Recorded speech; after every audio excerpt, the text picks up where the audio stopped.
Okay, I think we can go ahead and get started. Hi, everyone. Thank you so much for joining our panel. We're so excited to have you here. So today you're going to be hearing from some amazing experienced counselors about how they have utilized Concourse and our software to maximize their students' higher education opportunities and to broaden, where their students' awareness is of what all of those university options might be. So the format of the panel is going to be question and answer. We'll be posing a series of questions to the panel that they're going to then talk through based on their experience. Just before we kind of dive in, some housekeeping, I would strongly encourage you to make use of the question and answer feature. So we're going to be spending some time at the end to address your questions, but we'll also be kind of typing replies throughout the session and addressing questions as they come up if they're really relevant to the topic that we're discussing. So just to make sure that we're able to answer all of your questions in the time allotted, just pop them in when they're at the top of your mind and don't feel like you have to remember them until the end, okay? All right, before we get down to business, I think some introductions are in order. So today, myself and my colleague Jamie will be moderating. I'll take a moment to introduce myself and then I'll hand it over to Jamie. So hello, everyone. My name is Marissa Gambardella and I'm the engagement manager at Concourse. In my role, I primarily work with counselors and students. So I'm helping folks navigate the software. I do things like platform demos, student profile workshops, and essentially just ensuring that counselors and students feel comfortable and are confident using the software.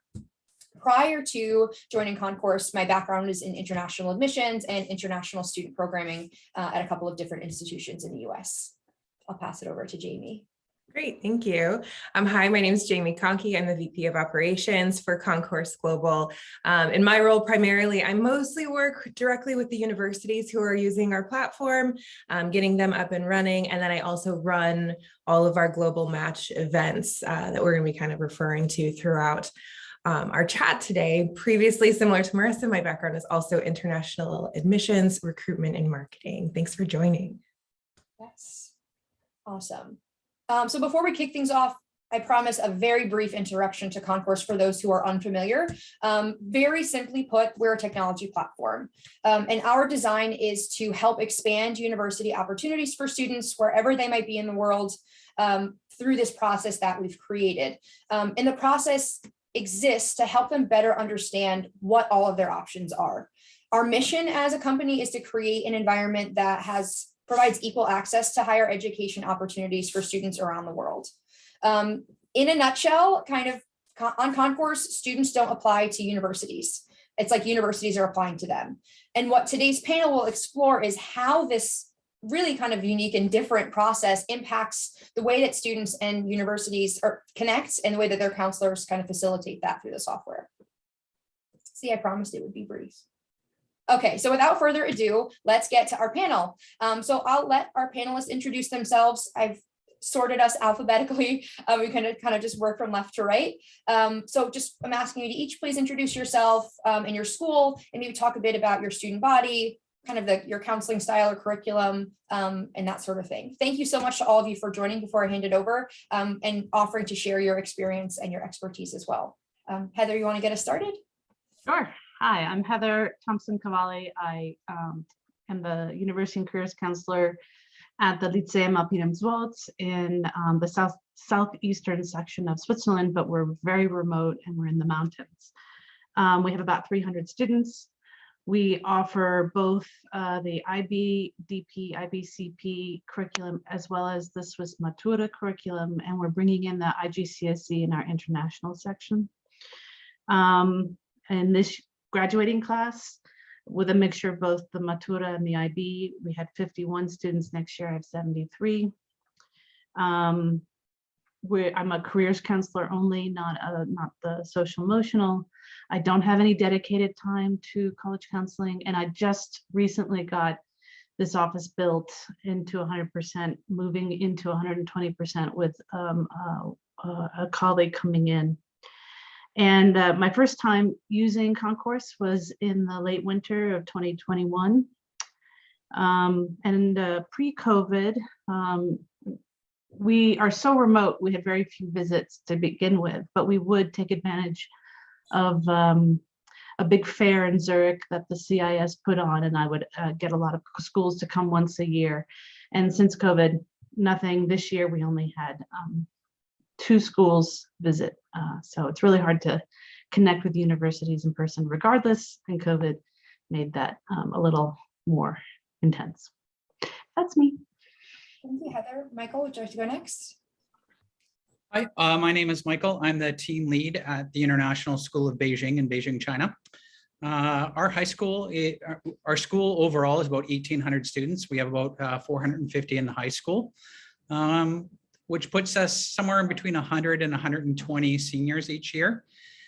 We have what we're called a complementary model, meaning we've got dedicated school counselors and dedicated university advisors. I'm on the university advising side. I first started using Concourse sort of the first year, actually, in that first cohort of May 2020. And then I've used it every year a little bit when needed. And that's what I really like about Concourse, is the flexibility of it. Similar to my colleague, we fight for access time to our students. We don't have a dedicated plan. We sort of pitch in on some of the mentoring blocks, but a lot of the work is done either at lunchtime, a student study hall, or after school. And pre-COVID, Beijing, we get a lot of traffic. I'd probably say for like individual or small group visits, we would push 150 plus visits a year, not including some of the bigger, larger fairs. Since the spring of 2020, we've had no visits. As I was sharing with everybody before that, we're actually in sort of a soft lockdown right now. The schools right now are closed, and so everybody's students and staff alike are all working from home. So that's really impeded our access to institutions on a personal level. 150 to 0 is a pretty big shift, right? Yeah, 150, that's a lot. Philip, you want to go next? Hi, everyone. My name is Philip Winterine, and I'm one of 7 different counselors at GEM's American Academy here in Dubai. And so we have a really interesting model. We're a comprehensive model for 5 counselors. So we do both social, emotional, and university guidance. I would say probably 75% of it is university focused. And then we have 2 additional counselors that focus primarily on the social emotional piece. So it's a privilege to work in such a large team. I know that's not customary to most schools, so it's a really unique experience. We are a very large school, so we have about 3,000 plus students, ever growing from kindergarten all the way through grade 12. We have a graduating class of around 280 right now. And so like my colleagues before have said, it's definitely hard to find that access time to students. So we operate on a calendar system. We use You Can Book Me. And so we have students scheduling appointments with us, and we encourage that. And we're pretty much in one-to-one meetings from the beginning of the school day until the end. We do try a couple times a semester to either do an assembly or an evening session, so we can get that group component in place. This year, due to COVID, everything has been online, but prior to that, while it's my first year here at GEMS American, they have been in person. And with that, pre-COVID, I would say they had anywhere from 150 to 250 universities on campus. And the way they structure it is quite interesting. They don't do university fairs on our campus, but it's because I guess Dubai is just quite a central location, and so many schools, the universities just kind of pop in. So we just have like a designated university hallway. So the universities just come, and there's always access to tables. So they just kind of roll through and just let us know, a week or 2 in advance they want to come by. We have a table available, and then students can circulate between classes to speak directly to these universities. So it's a really interesting process. My first time using Concourse was the 2019-2020 school year as well. And I've used it in a lot of different capacities, which I think we'll speak more about later, but it's definitely a platform that has a lot of merit, and all the capacities I've used it, my students have really benefited. So yeah. Awesome. Thanks so much, Philip. And Carrie, you want to finish us off? Yes, I'll round out the team here. My name's Carrie Withers, and I am the university counselor here at International School Ho Chi Minh City in Vietnam. I am on a team of, well, if COVID wasn't a thing, we would have a team of 6, but since apparently it is a thing, currently I'm the only grade 12 university counselor this year. So we have, for our current seniors, 107 students in that class. 106 of them are mine. One is my own child, so I'm not her counselor, but everybody else's counselor. And yeah, so I think generally speaking, this is my second year here at ISHMIC, and I think before it was pretty common to see about 120 university visits in a year.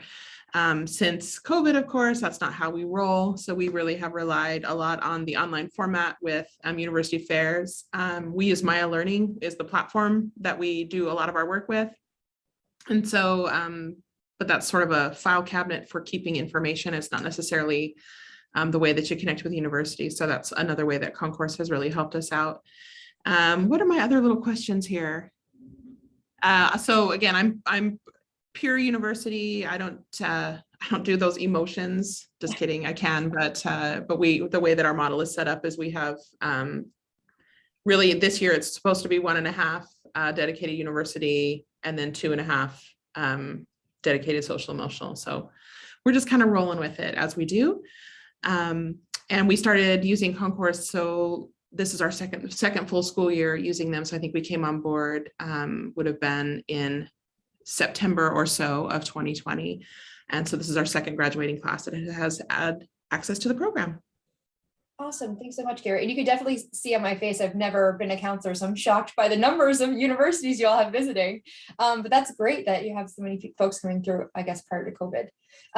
Thank you again so much for joining, everyone. And let's just dive right in with our first question.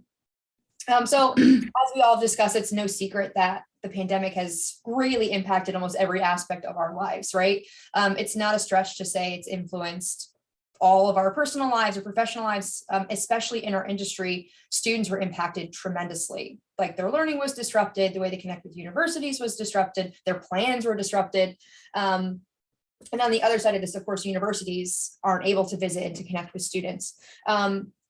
So as folks who have been helping students to navigate their university search, how has the pandemic impacted the way that you counsel your students? Or how has your approach to counseling kind of in general shifted? And yeah, if so, like just talk a little about how it shifted. Philip, would you want to kick this one off? Yeah, absolutely. So I feel like, it's important in general as a counselor to keep in mind that, every generation of students is different. So we constantly have to refine our practice, but I think the pandemic, definitely expedited that process, and we really had to just stop, reevaluate, and revamp our processes. And so I think Concourse has, greatly helped with that, whether students are changing their university decisions due to border closures, or they're apprehensive as to what location they should go to. Some students are changing which destination they want to study. I know at my school, we have 103 nationalities on campus. So one thing that is important for me to keep in mind is my students are coming from, sometimes 2 different countries. They're dual passport holders, and they might want to go to a third country for university. But then depending on what the border closures were like, they're having to factor that in. So a lot of them come to us and they're just like, where can I go? On top of having to be in mind of students, learning abilities, whether they've been in a hybrid model for, sometimes like some schools in China, they've been online for the last 3 years, to whether they've just, been in person the whole time. We're constantly having to keep all these things in mind as we're helping our students find that right fit. And I think it comes down to sometimes you don't know what you don't know. And there's, 28,000 plus universities in the world. So sometimes students really just don't know where to go. So that's where I think Concourse has really helped me help my students, is it allows, universities to really reach out to the students, and they're hearing from people they otherwise didn't know they'd be a good fit for, or that they didn't know existed. And so it really helps facilitate that conversation piece. And so my approach now, having gone through the pandemic, and hopefully, as we say here, inshallah, it will end soon, it's just really finding ways to stimulate conversation between universities and my students, and really taking a back seat so that they can take that ownership in their application process. And I think Concourse really helps facilitate that. So thanks, Philip. Anyone else have anything to add to that? How the pandemic has shifted how you counsel? Go ahead, Carrie. I think that building off of what Philip said, what I'm seeing is a shift for some students, not everybody. Some of them are still very, Ivy or bust kind of mentality, but I'm seeing families sort of get a bigger shift to what fit and well-being is going to be like. So we're starting to see more parents get on board with the idea. And again, I'm in Vietnam, so we have a lot of traditional families here that sort of know the brand name universities, but we're getting a more open-minded point of view when it comes to, I want my kid to be happy and healthy. And so what is going to make them happy and healthy is starting to gain more importance than the name on the side of the building. And so I think that's been actually kind of a silver lining shift that has taken place through the pandemic. Absolutely. Yeah, that's awesome. I would say I still have, in contrary to what Carrie was saying, I still have a lot of real brand name thinking, or that will be grad school and we'll stay very close to home for an undergrad program somewhere in Europe. In terms of how I connect with students, I found that our school had put a Teams platform into place that I hadn't really utilized, but had to once we were in our first lockdown. And I found that that's a way in which students and I can really connect with each other no matter what. There's no excuse. We can video chat if they're in isolation, or if I am, that we can have that connection. So even though I don't have dedicated time, I've been able, I think that's a slight silver lining that came out of the fact that we had to kind of rely on a virtual world a little bit more, is that I feel more connected to my students. That's awesome. We can pop over to the next question. Okay, so this is actually kind of ties in nicely. We're talking about the number of institutions that you all had visiting your campuses, right? Like getting from 150, 200 visits per year to maybe like very few to none. So you are, as counselors, typically working with students, right, to help them research, identify universities. They're building that list. And sometimes it might be a struggle to not be considered, to be considering things other than the name that's on the building, to use kind of Carrie's phrase. So traditionally, how had you helped students identify universities they might be interested in? And then how might that have changed since the pandemic? Let's see, Michael, do you want to kick this one off? Sure. I mean, like you said, I mean, there's those traditional contact points, and then there's, in addition to that, any of the one-to-one work that I'm sure all of us are involved in, family meetings, things of the like. For us, not having the campus visits has really changed the process. You know, when we have the excess of 150 visits, 200 visits a year, plus larger career fairs, that really exposes kids to a lot of different ideas. You know, sometimes it's an interaction with a particular university representative, and they connect personally, and next thing you know, it goes down to a rabbit hole of a conversation. And you know, those sidebar conversations can spark a student, get them comfortable, and then when they go to the next table or they have that next college experience, they're a little bit more confident. Mm-hmm. And so when we've removed that and we now rely on the virtual platforms, because we haven't had to, as I said earlier, we have not been able to have anybody on campus since then. And here in Beijing, at least, in any given year, we may go on and offline 2-3 times a year. Sometimes it's 2 weeks at a time. Right now, we're 4 weeks in with no end in sight, as we're approaching with 3 weeks left in the school year. I would love to say that the students have fully adjusted and have used all of the online resources that are available to them, that they are meticulously researching the websites and watching all the videos and taking the virtual tours. But I think the reality of it is what we call that online fatigue. And I'm sure anybody who's been online for a significant period of time knows that the longer you're at an online platform, the more schools are shifting to limit their screen time. And so when we're then asking, and this is their point for them doing their research, it really changes the situation.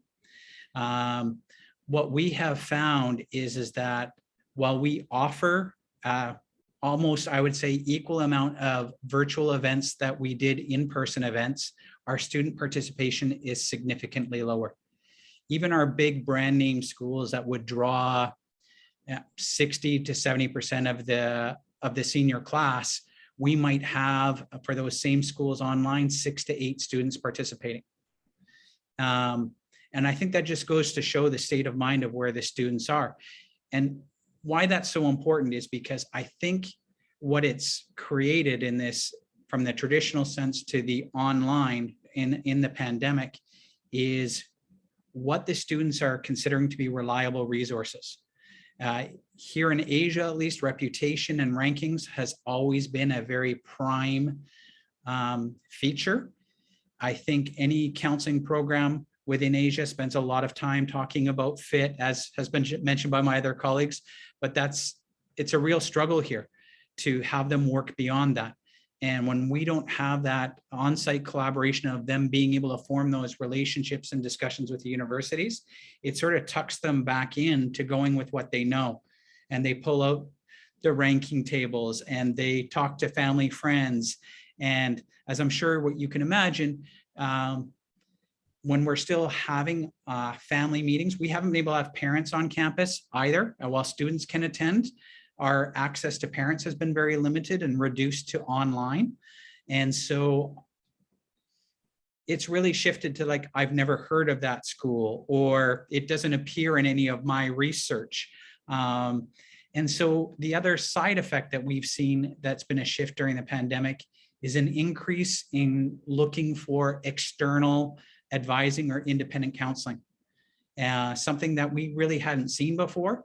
And I think often parents may recruit somebody and they don't necessarily always tell their children that they're working with a private counselor. And, you know, you've got the student coming to their appointed advisor, and then they're getting different advice from this friend of their parents, you know, is often how it comes across. And so I really feel like in this time of the pandemic, it's always sort of moving in ebbs. I think we just start getting a hold of it, and then something else happens. Just like before we started the recording, you know, I have no idea how long we're going to be locked down for. And the fear now is will this continue throughout the next school year? And that's making the community very nervous, especially the rising seniors. And that's where I love the idea of giving access points, of flipping the conversation and having the universities sort of bid on the students, and changing the dialogue, moving away from the stress. And rather than that tone of saying, will I ever get in? Will anybody ever take me? And that's where I really see the benefit of what Concourse is doing. Awesome. Thanks so much, Michael. That was wonderful insight. Anybody else have anything to add to that? To how things have shifted? Go ahead, Philip. Yeah, so yeah, we do everything, like Michael said as well, different ways and avenues to get students interested. One thing that we've really tried to do this year, in general, but especially because of the pandemic, is start with getting kids at least interested regionally, because then it's a way for us to really narrow down, you know, where they want to go and help them start kind of with the big picture. So where they want to go regionally. So one way that we've kind of try to entice our students into being open to, you know, maybe the lesser named universities, which we know are still excellent universities, but maybe the kids, you know, they don't view it as a top 100 in their mind, or like Michael said, it doesn't match the research. Is we've done once in the fall and once in the spring, we'll host like a university taster course session where we have, we reach out to university reps that we know and ask them to host a session on, you know, what is the Common App essay, or what is life, you know, like in the Netherlands, or what about studying in Canada or the UCs. And we make the focus of that presentation on like studying in that region or topical. And then the students are slowly getting exposed to maybe other names that they're not aware of. So they're hearing something about a topic they're interested in, but from a school that maybe they otherwise would have brushed off. And so it's kind of a way to kind of maybe entice them to be a bit more open-minded. And then they start to see that these universities, you know, do have really great programs as we kind of slide that in. So that's just another way that we're kind of getting conversations going and seeing what they might be interested in university-wise. Great idea. Okay, let's see, popping over to our next question. So one really cool thing about this panel, as we kind of talked about in the introductions, is that you've all used Concourse in kind of different ways, you know, all throughout your time at your current schools. I'd love if each of you could just talk through your personal experience on Concourse and how you've kind of incorporated it into the flow of your year. Carrie, would you want to kick this one off? Sure. So I don't know that I have the most marketed, fabulously polished answer for this question. The way that we have used it has been a very plug and play kind of process. So usually we introduce it. You guys have, Marissa, you've come to many of our events to come and introduce it to our students. And then they always look at me like, so what's the catch? I say, seriously, there's no catch. Here's why it's a win-win. It's a win for the students because they have, you're not going through all the rigmarole of the full application process. You're being evaluated on these credentials, and like these offers are real. These are real offers, and it's an advantage to the universities because they're getting a look. Some of these universities maybe wouldn't pop up again on, like Michael was saying, on your research or your auntie's cousins, hairdressers, nail techs, neighbors research of why that's the best university.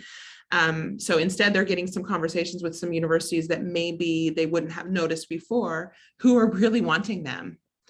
And so what I've seen for a lot of my students, and I've even had kids that, want to seek me out to tell me and compliment this system, which is, as a 17-year-old is not something that is an easy, natural thing to do all the time. But to say, I feel so much more confident going into this university process because I know that somebody wants me, which makes me feel more confident. Like Philip was saying, I believe that, that kind of hits that catalyst of going to the next interaction, or maybe it was Michael, sorry, I'm not sure. But at any rate, we've sort of used it as a bit of a plug and play where we've gotten everybody on board in the beginning. We get a little momentum. Usually about 2/3 of the kids get their act together to actually sign up and get it going for the first couple of rounds. And then word of mouth starts spreading, and they hear, oh, well, Sally got an offer, Susie got an offer. Well, what's up with that? Well, what is it? What's this Concourse? Like somebody told me something about I'm supposed to sign up for Concourse. What's that?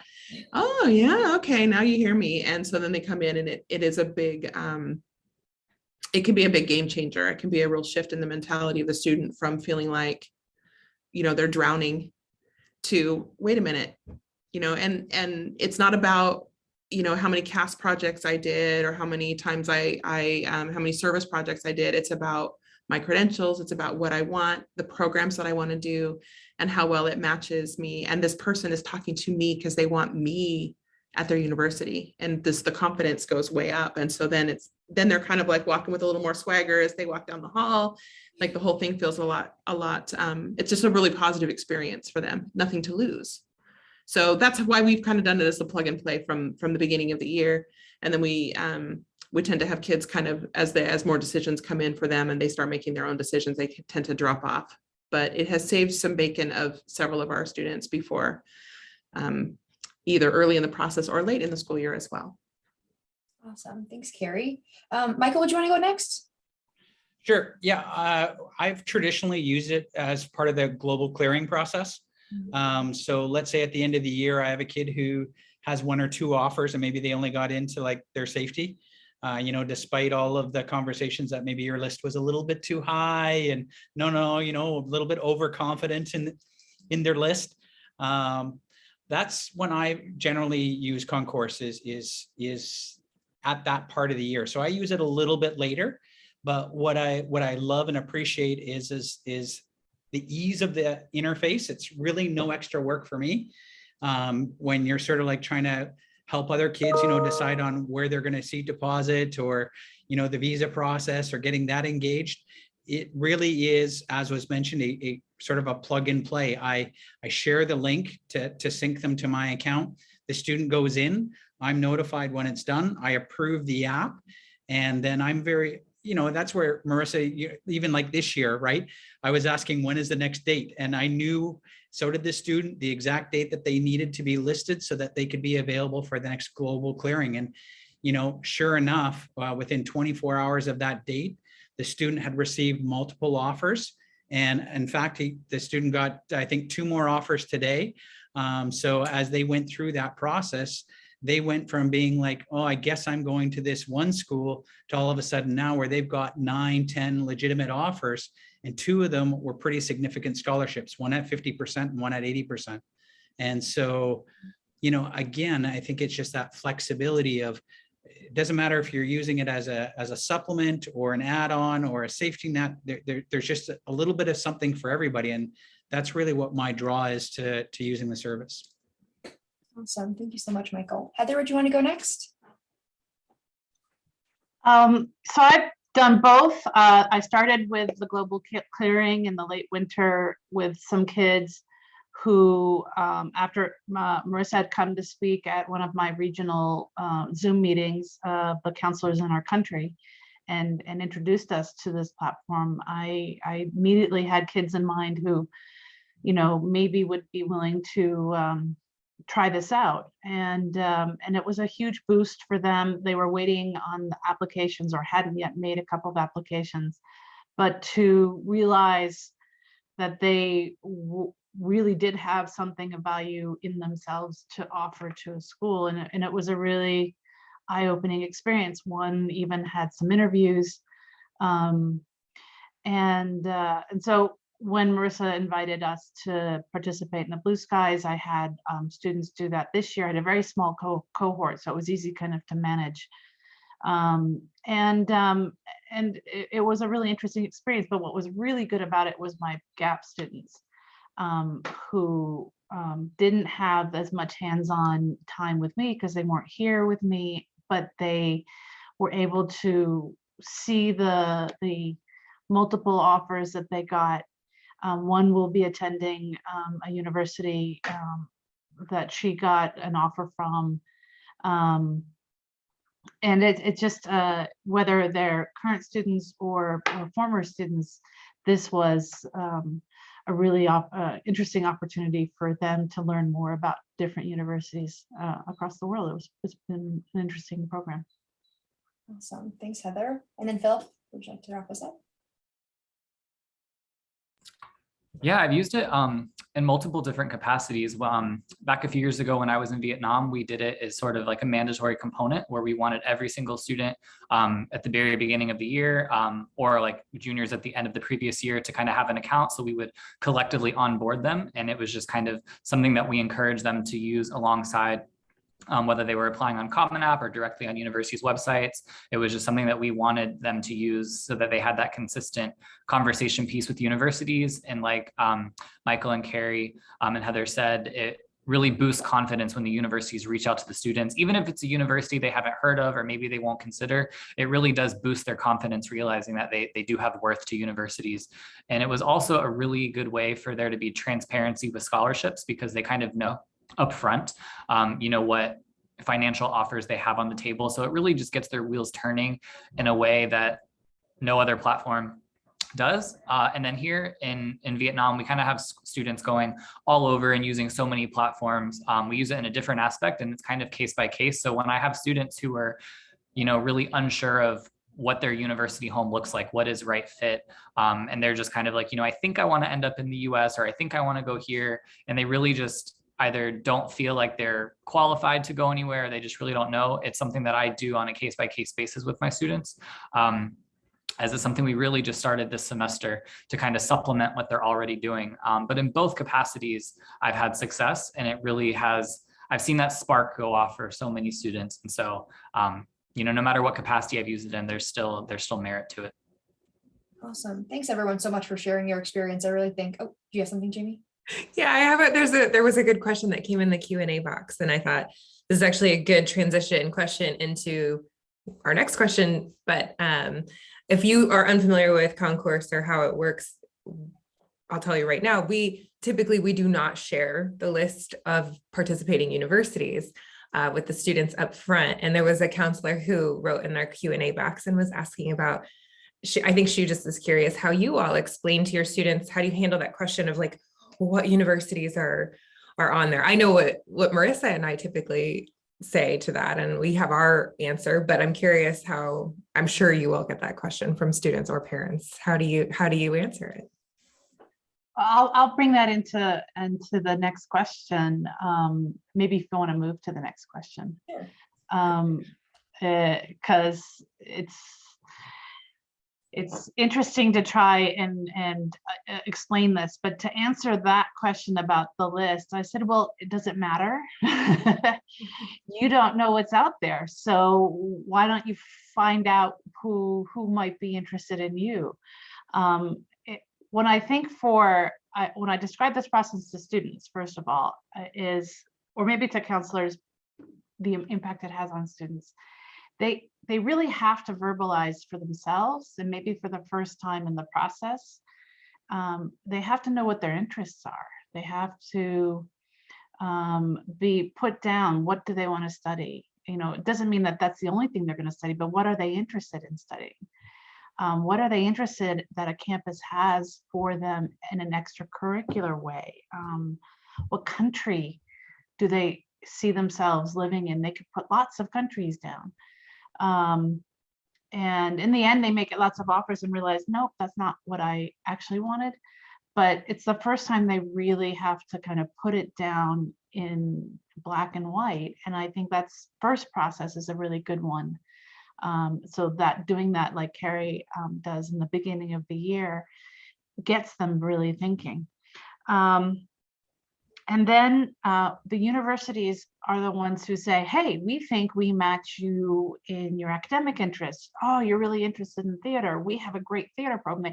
And they connect with students to show them what they have for them. And it initiates the student to do the learn about that school, learn about what it is they have, go into their website, see what it looks like. And they know that they have a place there if they feel that they are fit there without having had to do an essay, without having to fill in a long application. Yes, in the process of onboarding with the clearing, they put in their academic experience, their grades, their predicted grades if they have them. Then they get these offers. So students can choose to engage if they wish to. They can say, yes, I'm interested, but it's not a commitment. They just are then furthering their time to do some research. Or they can say, no, thank you, that's great. And they are not feeling guilty because the school hasn't met them yet. The school knows that they are qualified academically, they have similar interests, and it's not kind of a relationship yet that they then feel bad about letting go. Obviously, it's no writing for the students unless a school says, listen, we really like to see something more from you. Some of the UK universities, it is has to go hand in glove a little bit with UCAS later, but for the most part, the word flip has been used, but for the most part, it is the control is put in the hands of the students and not in the hands of the universities. And that, I think, hopefully explains it to the student. And for the counselor, certainly cuts down the workload in writing recommendations and references. Not that you aren't going to do that anyway for students because they'll apply in a traditional way to other schools. But this process, giving students those opportunities is so little work for the counselor that it makes it a win-win situation for us as well. I hope that answers. That's a good. One of the things we hear from some of our counselors that we hear a lot of counselors talking about the importance of students being authentic in their applications. And you all know this, but when a student is applying through the traditional path, they're trying to fit themselves into a specific kind of box, right? They're trying to prove why they are a good fit for the institution. And kind of when I'm hearing you talking about the students going through this exercise of like, for the first time thinking about what they want and not why they match this particular institution, I think that's actually been a pretty powerful, I don't know, would you all say that that's been kind of your experience as well? But do you have any students who are like, well, who's on? It's like when you get invited to a party and they're like, well, yeah, well, who's coming? Right? It's sort of like that. It doesn't matter. I might start using that. I like that. Does it matter? Does it matter? I don't think it'll go over as well if I try to say it. Yes, that's all right. Just in the interest of time, I want to get to maybe one more question. We'll have to skip a couple. I think that's okay. Because we kind of addressed some of the other questions as we were talking. So as counselors, it almost seems like the university application process is its own institution. Like there are rules, there are timelines, there are these things that you're working with or feeling sometimes like you're working against. How do you see this flipped model impacting you as a counselor or the way that you counsel students?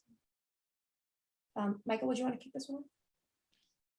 Yeah, for me, I'm just elated by the concept right from the ground up. The way that it changes, and to piggyback on what Heather was saying, the way that it changes the dialogue, a student says, this is what I'm bringing to the table, this is what I'm passionate about. And to take it to the next level, like when a student is creating their profile, they can say, this is the exact region that I want. You can even nail it down to like West Coast options. And what I like about that, if that's something that's adamant, and based on the conversations that I've had with a student or with the family, that, maybe the reason why I'm using Concourse is because they didn't get any West Coast options. And that filter that exists for the counselors, if all of a sudden I'm getting all East Coast offers, the student doesn't have to know about it. I can screen those out and not forward that to the student. And that ability to only direct the students some of the interested colleges that are really good fits with their criterion, I think is really important. So it isn't a free for all.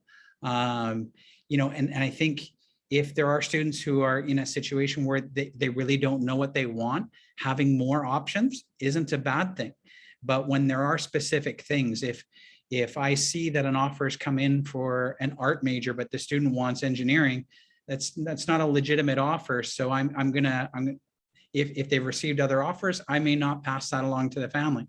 And I really enjoy that. And I think the process itself, there's so much anxiety. I'm sure, as all the panelists can agree, the last couple of years in admissions has, last year was the most competitive year. Now this year broke all previous records, and it's generally all the schools that every single one of my senior wants to apply to.